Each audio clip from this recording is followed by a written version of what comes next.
Hi Joe, thanks for stopping by for a chat with us at Access All Areas. So you're 83 with this vibrancy for life and an outlook that is truly inspirational and a work history that has literally changed people's lives. Well, the way they look at least.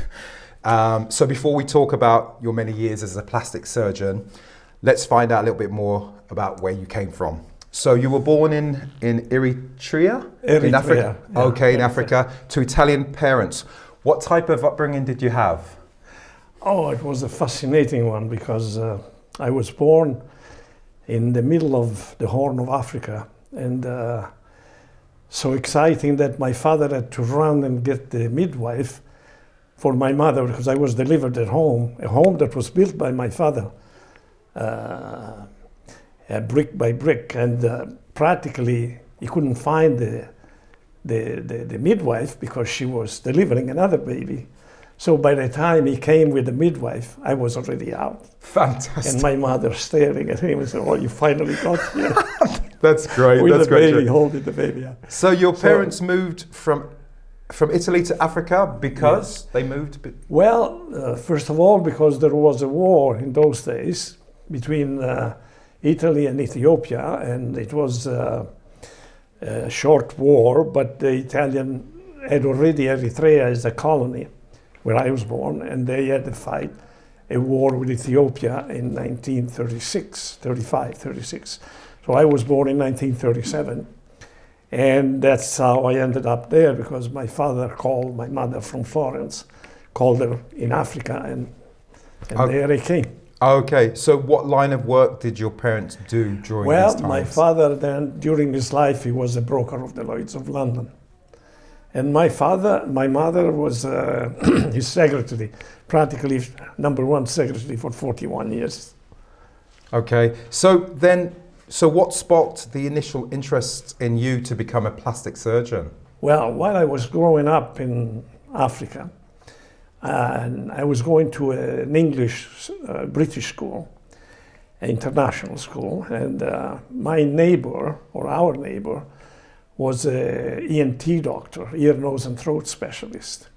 But he was doing also plastic reconstructive surgery of the face. So I was very interested in biology already. I was around 15. And so he said, if you like so much dissections, you know, tomorrow I'm doing a cleft lip palate and lip. Says it's very geometrical, and you can come and watch me. So my father gave me permission to go and skip school day. And I went, and I was impressed by what I saw. And in 1 hour, practically from a little monster child, you know, looking so terrible, you know, with a big hole in his nose and in his lip. In a matter of an hour, he was a normal kid, and that was the time I said, that's what I want to do in my life. Wow. So then you left Africa and moved to America, Minnesota? No, I moved to Italy first. Oh, you moved to Italy first. Yeah. And then you moved to America, Minnesota, to train as a plastic surgeon?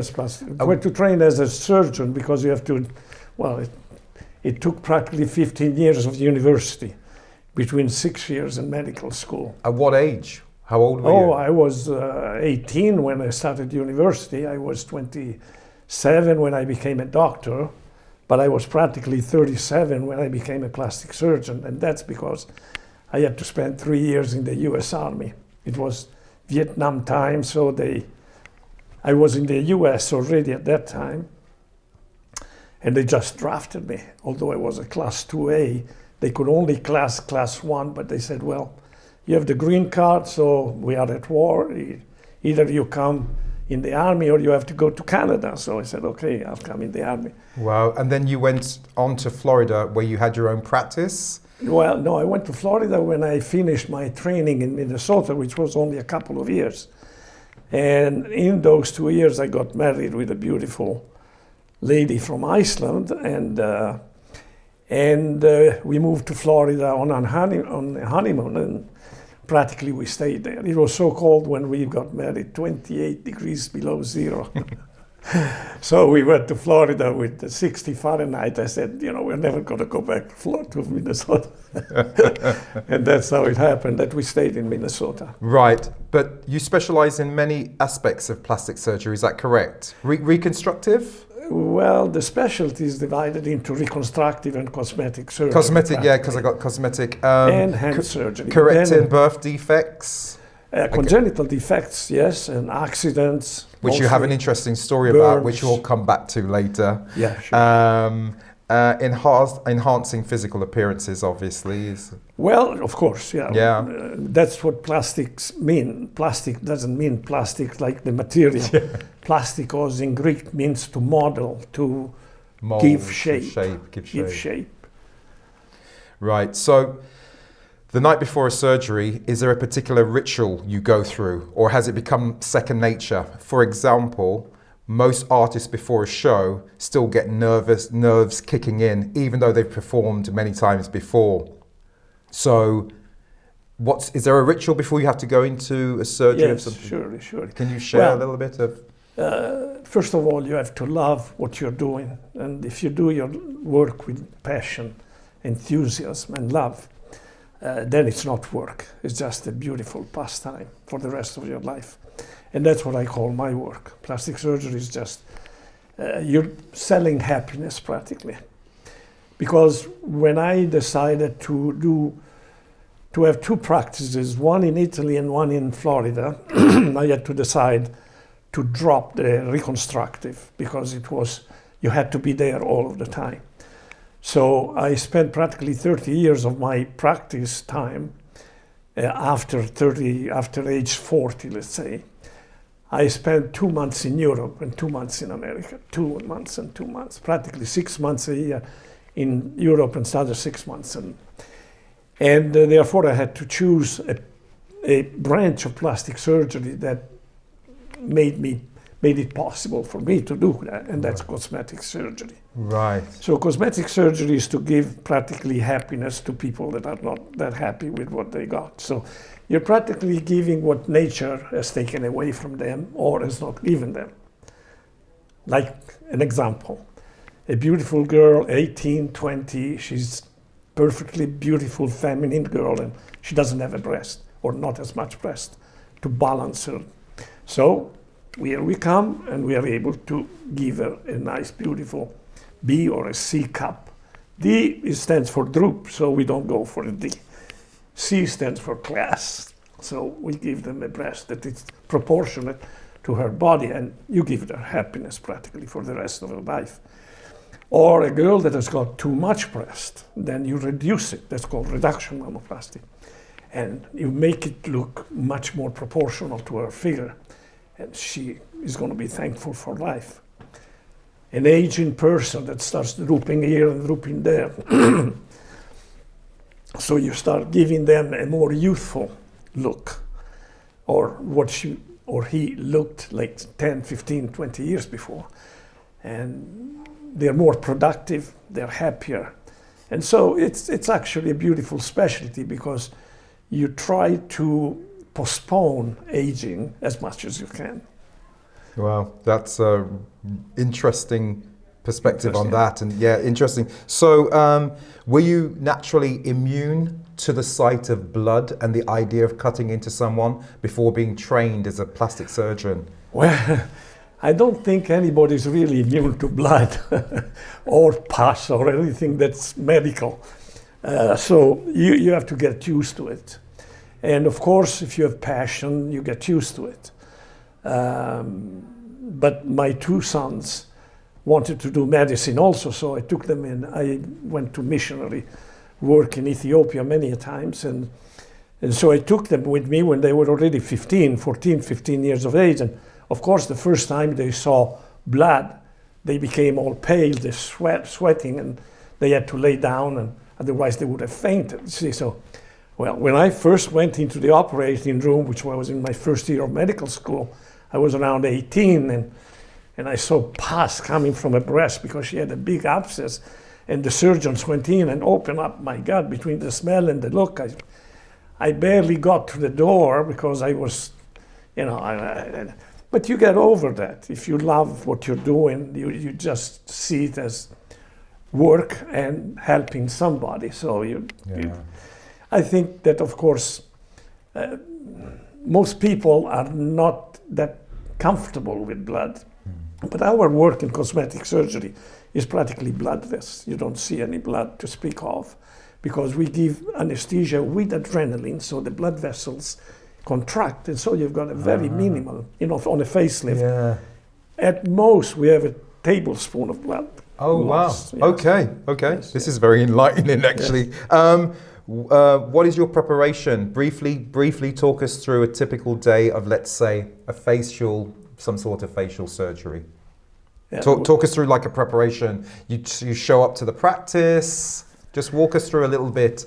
The patient, or we call it a patient, shows up. What's the preparation for that? What do you need to do to set up? I understand. Yeah. So it has changed a lot in my 50 years of practice, practically. At the beginning, the patients were coming unprepared. But thanks to television, thanks to information, and now all media practically expose our type of surgery as something that is psychologically rewarding. So the patient comes prepared. Generally, they have spoken with other patients that have come before, so they are prepared. And therefore, we have to do less psychological problems than psychological workup than before. Okay. Yes. What is the most challenging procedure you have completed to date? Well, the most complex, both in the geometrical standpoint and the precision that you have to put into it, is the rhinoplasty and the facelift. And eyelids, the face.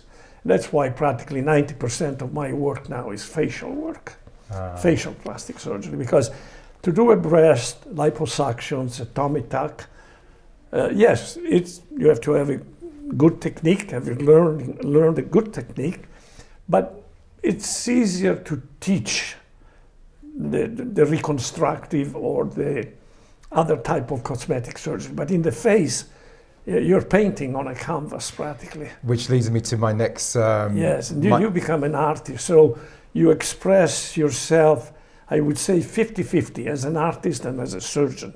Right, because it leads me to this, because I was going to ask you, do you consider yourself to be like an artist, painting a masterpiece, or is it less creative and more practical and robotic? No, you have to be artistic to start with. Generally, anyone that wants to go into plastic surgery, they have to have a good load of artistic inheritance. Right, okay. Or a pleasure on creating something that has harmony and beauty at the same time. And how do you remain so calm on the delicate situations like that? Well, under those because delicate situations. I can see what I want to get already before it's there. So when I look at a hypertrophic breast, an extremely big breast, or a facial skin that has dropped both in the jowls and in the neck, or the bags, the bags, the hernia, we call them, hernia. I can see already what it would look like afterwards. So I don't have to invent the operation or go by what the books. Yes, the books tell you the technique, but then you modify the technique according to your approach. Yeah. And each plastic surgeon then develops his own technique on doing a facelift or a nose or so on. So as close to nature as possible, because if you start doing too much, it shows. And it's Interesting. So you've talking about your family. You've been married once, and you have 5 children. And I think you have now mentioned earlier that has any of your children followed in your footsteps, or jobs related? They have. Okay. Both my sons. My first 2 of the 5 children were 2 boys. Then I had a girl, Sabrina.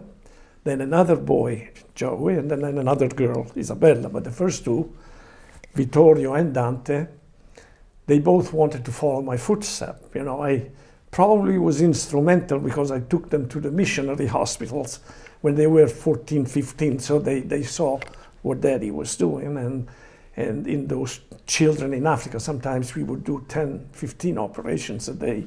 Yeah, you volunteered, didn't you? In volunteer Ethiopia, work, yeah, yes, I read about that. In Kenya, in Ethiopia, and Eritrea. And generally, missionary hospitals were kept by priests that actually were the same type of priests that I went to high school to. So they are missionary priests. So they both decided to go to Cambridge, take the A levels, and they did well, and so they both ended up in my medical school in the University of Bologna in Italy. And they both became doctors. And but the older one followed my footsteps, and also because I lost my second son in a motorcycle accident. But they both followed Daddy's work. Beautiful. And so my older son now, as I am semi-retired, I work only in the winter, and he has to work all year round.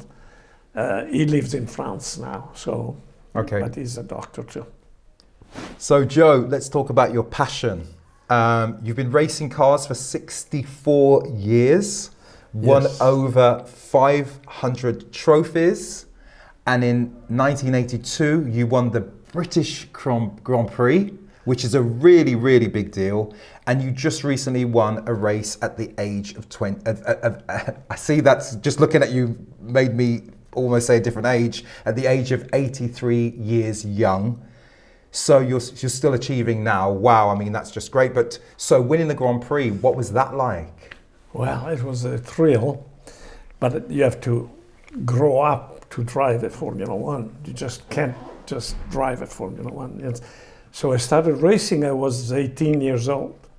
But before that, I was racing bicycle and then motorcycles, and then I ended up into cars. And of course, I grew up into racing, where I did my first racing when I was living in Africa, and I was in medical school.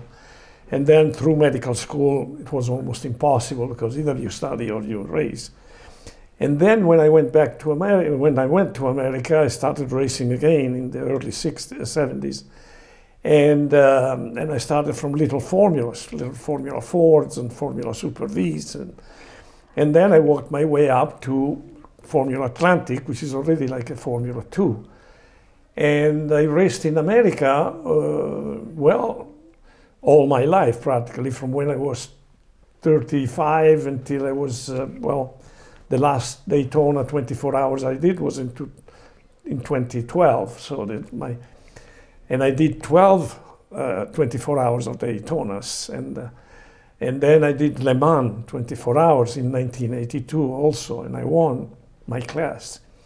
And then, of course, I raced all over the world practically. I raced all over Europe, England, Italy, France, Spain, Germany. But when you won the British Grand Prix, what was that I was like? Racing in the British Formula One. It was called British Formula One Championship because they were taking the Formula Ones of the year before, import them to England, and then racing the English racetracks. So it was not the World Championship of Racing; it was the British Formula One Championship. And we would race at Silverstone, Brands Hatch, Donington, Thruxton. And so I did the season. I finished third in the championship, and I did win the British Grand Prix at Brands Hatch in '82. Congratulations to that, man. That's great. But before that, I raced practically sports prototypes, again in the USA and Europe, and I won four championships with prototypes. One in America in 1977, so I was 40 years old, and it was called SCCA, C Sports Racers, which are prototypes, a British car, a Lola. And then I raced prototypes and GTs, Ferraris, Maseratis, and you name it, Porsches, basically all over. Yeah, done them all. So you also have an airplane license, and you spent a lot of time flying. Yes. I didn't race airplanes. No, but, but you just have a taste for. I flew for around 10 years, and I accumulated like 3,000 hours of flying, mostly amphibian flying, because the first airplane I bought, I didn't even have the license, but a friend of mine took me flying in Florida, took me flying an amphibian lake aircraft and landing on the lakes of Central Florida. I said, this is a lot of fun, I'm gonna get one.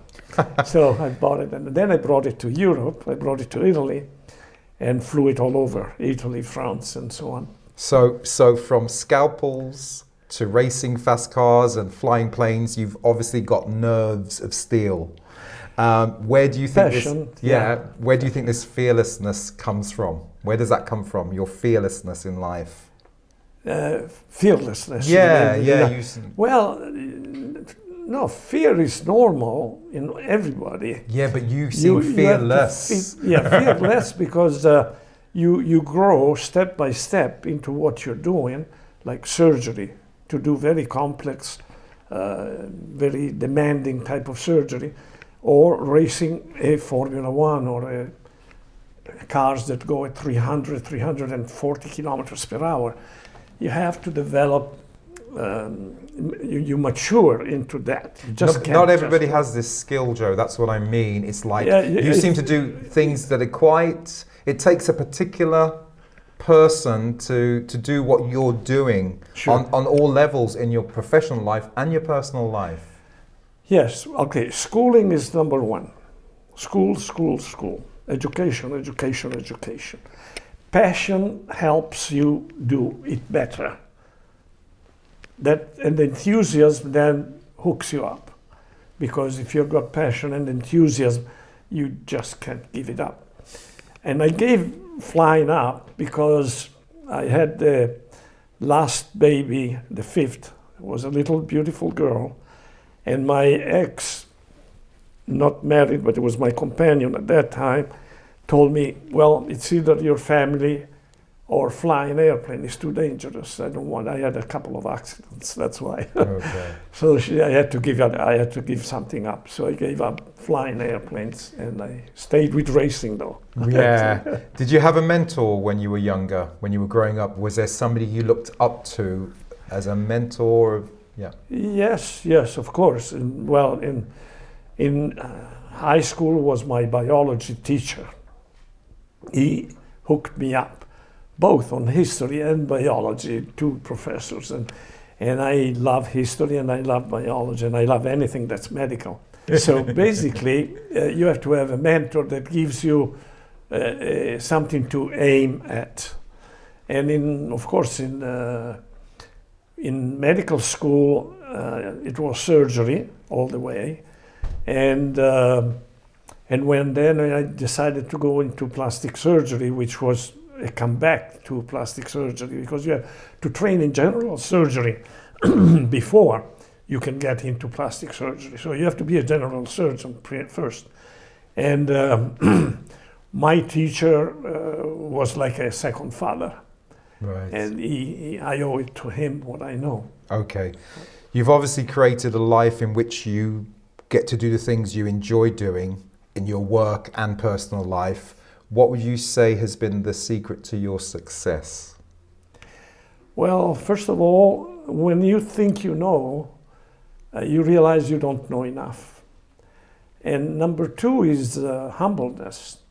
Even when you know a lot, if you remain humble in life, and that's what I teach all my children. If you remain humble, you're going to be great one day. If you want to be Superman, you will not be great. I appreciate that, Joe. So, Joe, before we wrap things up, let's have a little bit of fun with a quick Q&A. Sure. Ready? Ready. Tea or coffee? None. Just water or beer, 0.0, no alcohol. Sweet or sour?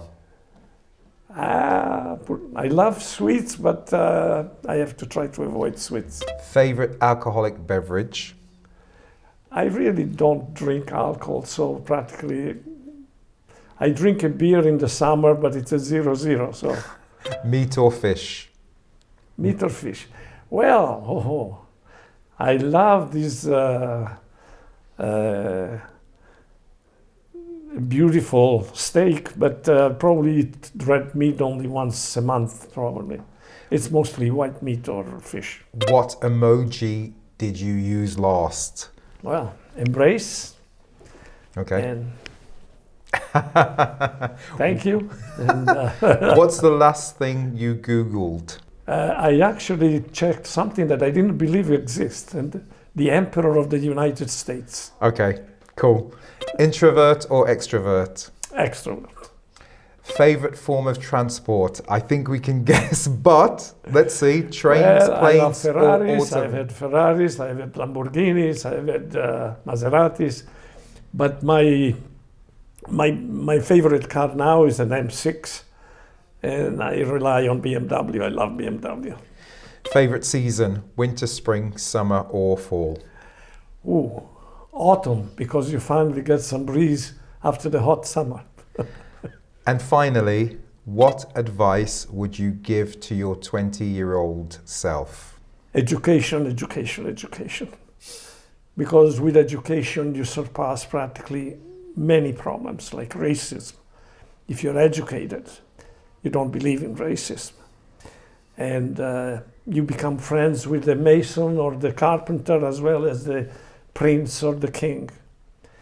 And then I think that I try to teach them that if they are humble and if they are learning all the time, and they have to be curious about everything.